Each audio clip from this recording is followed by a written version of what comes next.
আপনার উপার্জনের কত শতাংশ আপনি কোন খাতে খরচ করবেন? এই ধরনের একটা অনুসন্ধিৎসা কখনো চালিয়েছিলেন কি? একটা কিউরিওসিটি জেগেছে কি আপনার মনের মধ্যে? তাহলে আমি আপনাকে বলছি, আপনার উপার্জনের অর্ধেকটা আপনি খরচ করতে পারেন নিত্য প্রয়োজনের জন্য, যেটা আপনার মৌলিক চাহিদা। 30% আপনি খরচ করতে পারেন যেটা আপনার ঠিক চাওয়ার পর্যায়ে পড়ে, ওয়ান্ট আমরা যেটাকে বলি। যেমন আপনি বাইরে গেলেন, ঘুরতে গেলেন, পরিবারের সদস্যদের সঙ্গে সময় কাটালেন, ঘরে না খেয়ে একদিন আউটিং করে আসলেন, আপনি নতুন একটা পোশাক কিনলেন, আপনি নতুন একটা বই কিনলেন যেটা হয়তো আপনার দরকার এই মুহূর্তে ছিল না, কাউকে একটা উপহার দিলেন, ঘরে একটা শোপিস কিনলেন, এমন কিছু। আর 20% আপনি খরচ করতে পারেন আপনার সেভিংস বা ফিউচার ইনভেস্টমেন্টের জন্য। এখন প্রশ্ন হলো, সবচেয়ে বড় ইনভেস্টমেন্ট কোনটা আমাদের জীবনে? যে ইনভেস্টমেন্ট আমার পার্সোনাল গ্রোথকে সাহায্য করে, আমার নিজের ডেভেলপমেন্টকে সাহায্য করে। এটা আমরা অনেক সময় ভুলে যাই যখন আমরা প্রাতিষ্ঠানিক শিক্ষাটা শেষ করি। ইউনিভার্সিটি শেষ করার পরে, চাকরিতে জয়েন করার পরে আমরা ভুলেই যাই যে এখনও কিন্তু আমার পড়াশোনা করা দরকার আছে, এখনও কিন্তু আমার লার্নিংয়ের পেছনে ইনভেস্ট করা দরকার আছে। এটা অনেকেই করে থাকেন, অনেকে করেন না।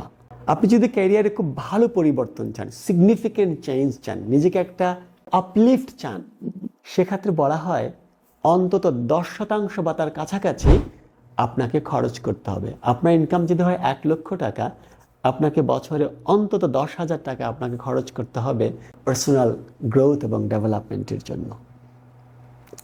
সেক্ষেত্রে আরেকটা হিসাব আছে। ধরুন আপনি মনে করলেন যে আমি যেখানে আছি ভালো আছি, আমার তো ইনভেস্টমেন্ট করার প্রয়োজন নাই, আমার এটা চলে যাবে। সেখানেও একটা ভুল হয়। সেখানেও 2 থেকে 5% আপনাকে খরচ করতে হয় শুধুমাত্র নিজের লেভেলটাকে ধরে রাখার জন্য, নইলে পিছিয়ে পড়তে হয়। এখন আরেকটা বড় প্রশ্ন, আপনি কোন বয়সে কোন ধরনের শিক্ষার পেছনে ছুটবেন? বলা হয়ে থাকে বয়স যখন 20 থেকে 30, এই সময়টা আপনার লাইফ স্কিল, যেটাকে আমরা বলি সফট স্কিল বা ফাংশনাল স্কিল বা টেকনিক্যাল স্কিল, যে কোনো কিছুর পেছনে আপনি কিন্তু খরচ করতে পারেন। তখন আপনার স্পেশালাইজেশনটা তখনও সেভাবে গড়ে ওঠে না। কিন্তু আপনার বয়স যখন 30 পার হয়, 30 থেকে 50, এটা খুব গুরুত্বপূর্ণ একটা সময় ক্যারিয়ারের জন্য। তখন আপনাকে ফ্যামিলি এবং লাইফের অন্যান্য রেসপন্সিবিলিটিস, আপনার জব, এই সবগুলোর সঙ্গে ব্যালেন্স করে তখন লার্নিংয়ের সিদ্ধান্তটা নিতে হয় এবং প্রয়োজন মাফিক সিদ্ধান্তটা নিতে হয়। আর বয়স যখন 50 পার হয়ে যায়, তখন একেবারেই সুনির্দিষ্ট কিছুর জন্য আপনি লার্নিংয়ের ইনভেস্টমেন্ট করবেন। আপনার খুব পার্সোনাল নিড আছে বা জীবনের কোনো অতৃপ্ত ইচ্ছা ছিল, সেটার জন্য আপনি ইনভেস্ট করতে পারেন। তাহলে আমরা যদি লার্নিংয়ের এবং বাজেটের এই পলিসি মেনটেন করি, আমরা এগিয়ে থাকব। সামনেই আমাদের নতুন বছর শুরু হতে যাচ্ছে।